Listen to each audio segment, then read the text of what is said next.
Hi, welcome back to the Unteachables as we begin Chapter 4, Aldo Broth. The first time I saw Kiana, I knew she was going to be a pain in my neck. It was the first day of school, the marshmallow roast. She was the new girl, so I was nice. I took a pencil, speared a marshmallow, and made room for her around the fire. Talk about rude. She refused to take it because it was unsanitary. That's the last time I try to be a gentleman. You know, those bossy types who think they know everything? That's Kiana. One time I'm in the cafeteria when she comes up to me and tells me to stop kicking the candy machine. If I'm kicking the candy machine, I'm doing it for a very good reason. Who put her in charge of the world? She grabs my arm and hauls me away from the machine. What's wrong? I wanted a Zagnut, I tell her in fury. It gave me a Mounds. So, man, she really isn't from around here. At Greenwich Middle School, everyone knows two things about me. One, when I want something, nothing stands in my way. And two, I don't like coconut. I look around. There's dead silence in the cafeteria, but nobody's eyes are on me. They know better than to get between me and a Zagnut bar, all except Kiana.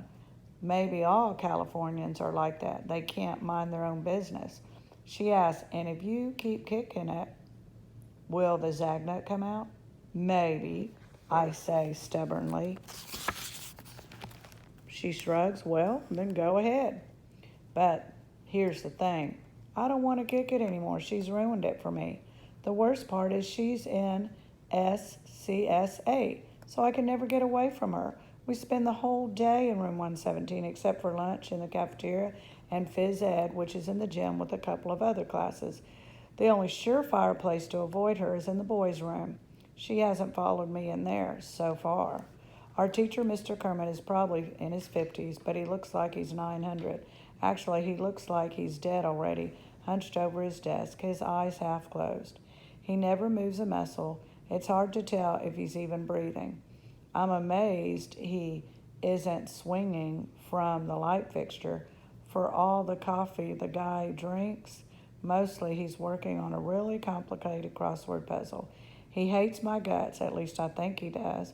All the teachers in this dump have it out for me, so why should he be any different? He's dumb, too. He doesn't even realize that we all call him Ribbit. There's this nut job in our class, Mateo Hendrickson. He pointed out that the only Kermit he ever heard of was Kermit the Frog. Turns out Mateo's a fan of the Muppets, not just Star Trek, Star Wars, Harry Potter, Halo, and every comic book ever printed. Anyway, a nickname was born. Every morning when the teacher walks in, late as usual, we start ribbiting. Ribbit, ribbit, ribbit. Mr. Kermit doesn't even notice. Either that or he thinks it's a compliment. As a teacher, he stinks. Not that I've had any good ones. He never gives lessons. In fact, he hardly ever speaks out loud. He just passes around these stupid worksheets all day long. Boring doesn't even begin to describe it. With a normal teacher, if you don't do the work, you get in trouble. Not Ribbit.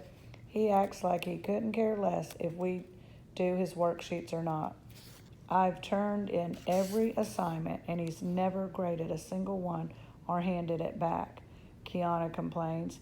What's he doing with them? Maybe he's eating them, I suggest. He's weird enough.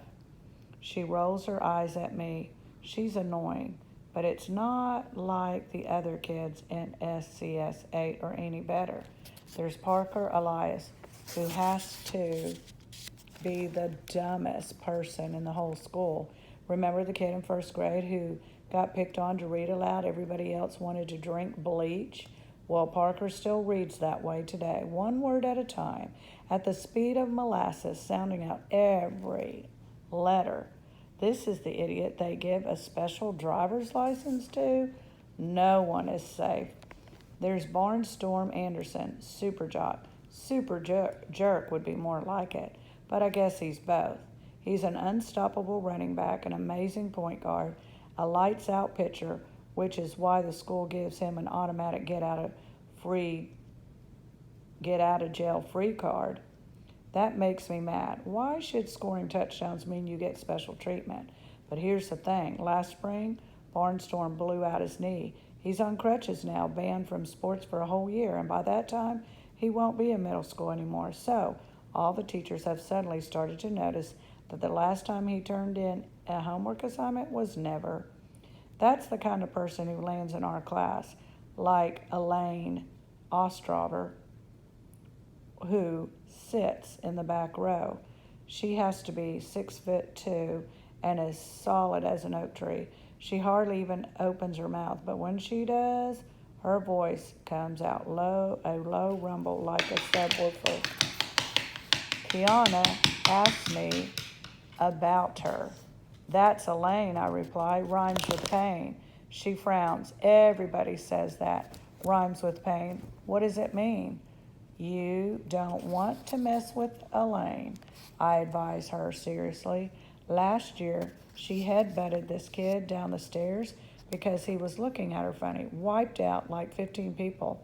The line outside the nurse's office stretched halfway to the cafeteria. If that's not pain, I don't know what is. Kiana checks out Elaine's head, which looks like one of those giant statues on the island from the cover of our world geography textbook. She has to register her head as a deadly weapon with the FBI, put in.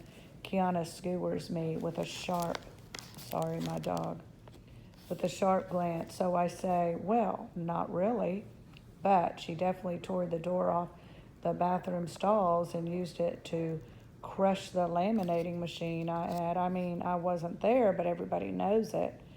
You're scared of her, Kiana decides. I'm not scared. I can handle Elaine, rhymes with pain. If you don't say the full name, it increases your chances of being the next victim.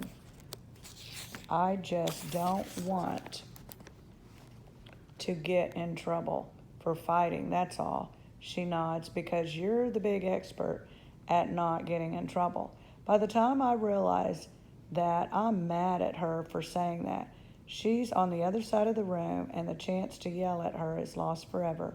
Ryan Barclay is supposed to be this amazing artist, although all I've ever seen him do is doodle. I guess his doodles are pretty good if you're into that kind of thing. He drew one of Ribbit's that's a dead ringer for a teacher. The sunken cheeks and dark circles around the eyes, just the right amount of gray in the thinning hair.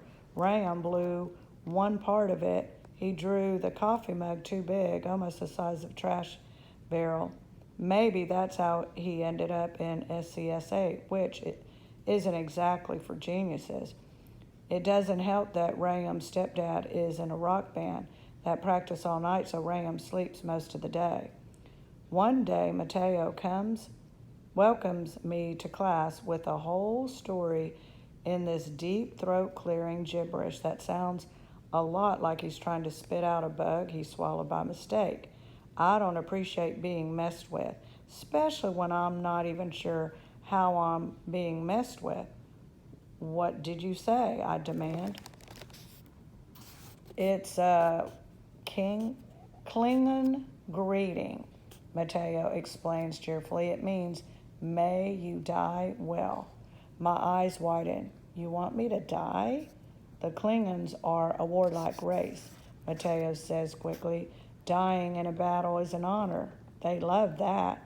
But I don't. From now on, if you got anything to say to me, say it in English, not some phony language.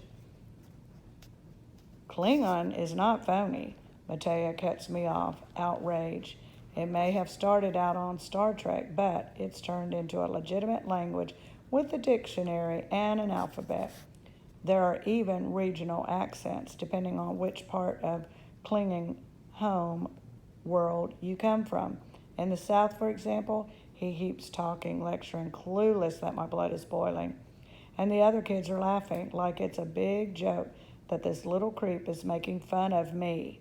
What's the matter with you? I shout at them. Doesn't anybody have my back?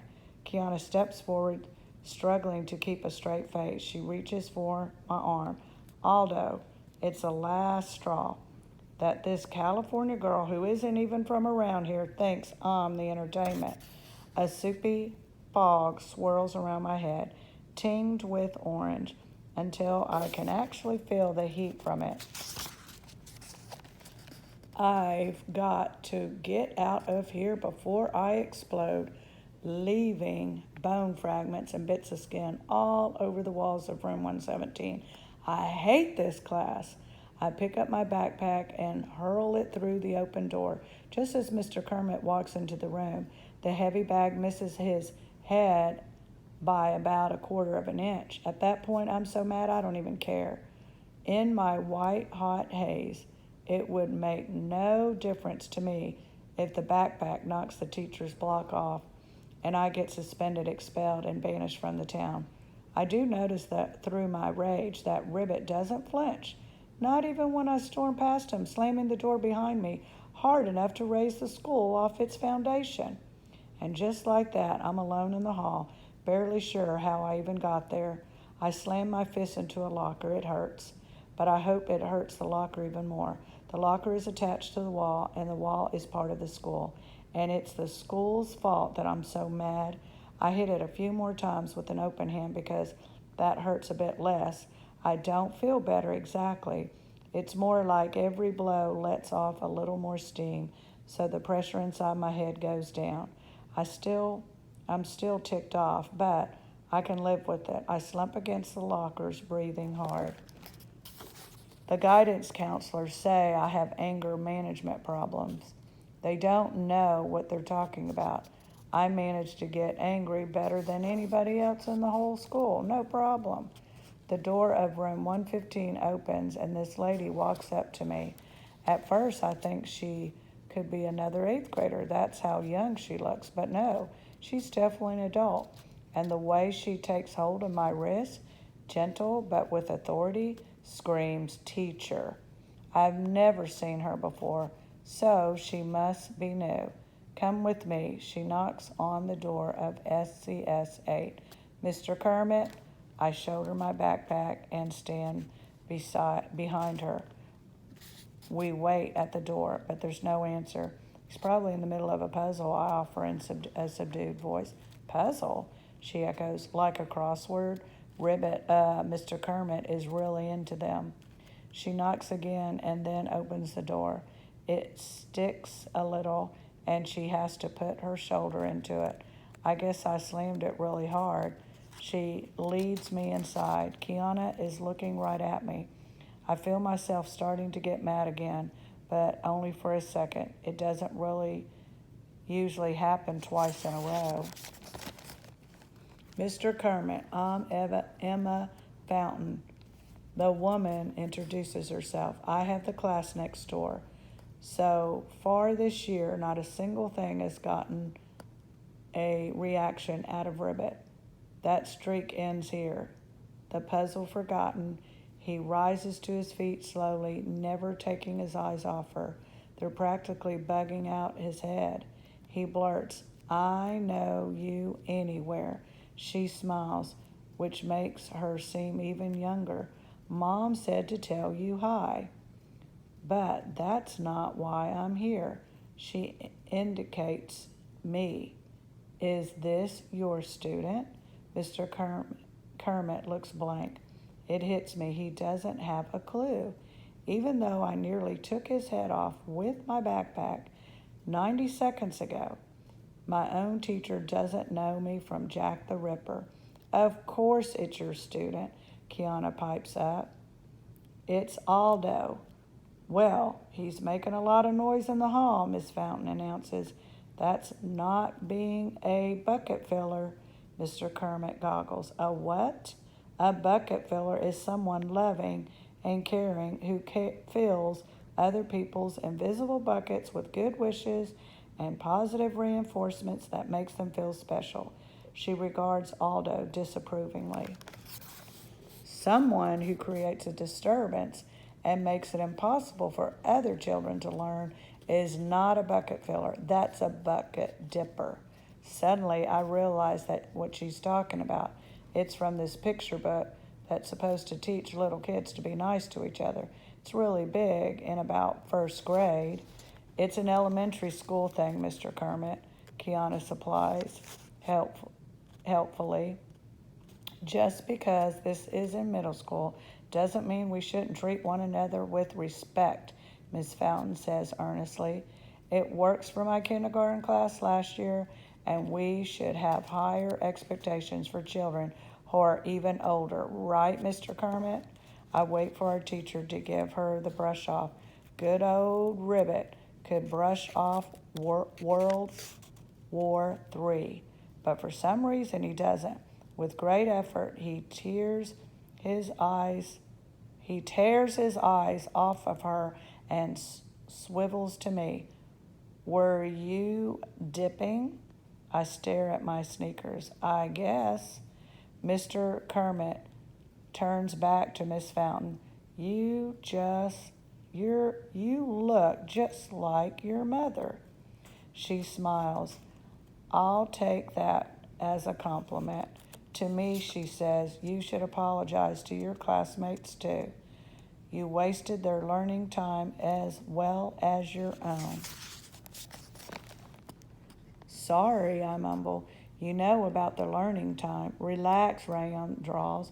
Who learns? Thank you, Mr. Kermit, Miss Fountain says uncertainly. I'll give my mother your regards. She backs out of the room, shutting the door quietly behind her. Weird lady, Barnstorm puts in, waving a crutch dismissively. All that bucket filler stuff, like we're 6 years old. Hey, Mr. Kermit shoots him a sharp glance. Miss Fountain is not weird. She's a teacher. Can't she be both? Graham wonders out loud. Kiana won't let it drop. She's not just bossy, she's nosy too. And the combination makes her like a bloodhound. What gives, Mr. Kermit? What's the deal with you and Miss Fountain? For the first time all year, he actually looks annoyed. Did I or did I not distribute worksheets? A paper airplane does the loop in front of him. There's a chorus of ribbits, including one from Elaine, that sounds like it came from the underworld. Parker chimes in.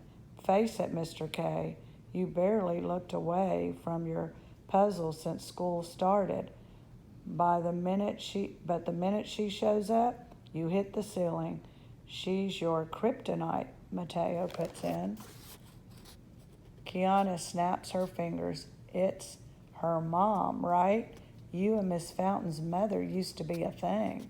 Mr. Kermit, who couldn't even be riled by a roaring bonfire in his wastebasket, picks up his crossword puzzle, rips it into a million pieces, stomps on them, and stalks out.